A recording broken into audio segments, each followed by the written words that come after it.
আমাদের সব অভিভাবকদের একটা গুরুত্বপূর্ণ দায়িত্বের মধ্যেই পড়ে যে তার অত্যন্ত মূল্যবান আদরের বাচ্চাটার জন্য কোনো টিকা থেকে বঞ্চিত না হয়। যে টিকা দুটো দেওয়ার কথা একটা দেওয়ার পরে আর একটা দেয় না, ভুলে গেছে, অথবা অনীহা। এই যে অনীহা, এটা কিন্তু একটা বাচ্চার জন্যে একটা দুঃসংবাদ ডেকে আনতে পারে। একটা সময় ছিল বাংলাদেশে 5 বছরের কম বয়সী শিশুর মৃত্যু হার ছিল কিন্তু অনেক অনেক বেশি, এবং সেটা কিন্তু আজকে অনেক কমে আসছে। বিশেষ করে ইনফ্যান্ট মর্টালিটি রেট, 1 বছরের কম বয়সী শিশুর মৃত্যু কিন্তু অনেক কমে আসছে। এবং এই যে কমে আসছে, তার মধ্যে যে আমাদের যে টিকাদান কর্মসূচি, এই টিকাদান কর্মসূচির একটা বিশাল ভূমিকা আছে। তো সেখানে এই টিকা যেগুলো আমাদের ইপিআই শিডিউল থেকে জন্মের প্রথম দিন থেকে দেওয়া হয় 15 মাস বয়স পর্যন্ত, এই টিকাগুলো কিন্তু আমাদের সব অভিভাবকদের একটা গুরুত্বপূর্ণ দায়িত্বের মধ্যেই পড়ে যে তার অত্যন্ত মূল্যবান আদরের বাচ্চাটার জন্য কোনো টিকা থেকে বঞ্চিত না হয়। অনেক সময় আমরা দেখি যে টিকা দুটো দেওয়ার কথা একটা দেওয়ার পরে আর একটা দেয় না, ভুলে গেছে, অথবা অনীহা।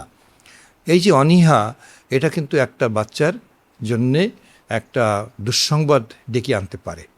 তো সুতরাং আমি যদি আজকে মিজিলসের কথাই বলি, যে মিজিলসের জন্য কিন্তু নির্ধারিত টিকা হলো 2টা, একটা হলো 9 মাস শেষ হলে, আর একটা হলো 15 মাস শেষ হলে। আমি অনেক অভিভাবকের সাথে কথা বলেছি যে তারা একটা দিয়েছে কিন্তু দ্বিতীয়টা দিয়েছেন কিনা, বলে যে না দেই নাই, যাই নাই, এ কাজ ছিল সে কাজ ছিল, নানান রকম বাহানা।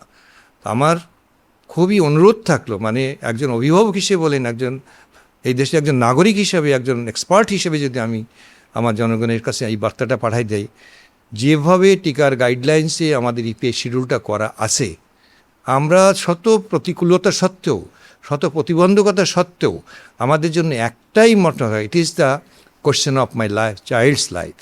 আমার বাচ্চার এটা জন্য বেনিফিশিয়াল।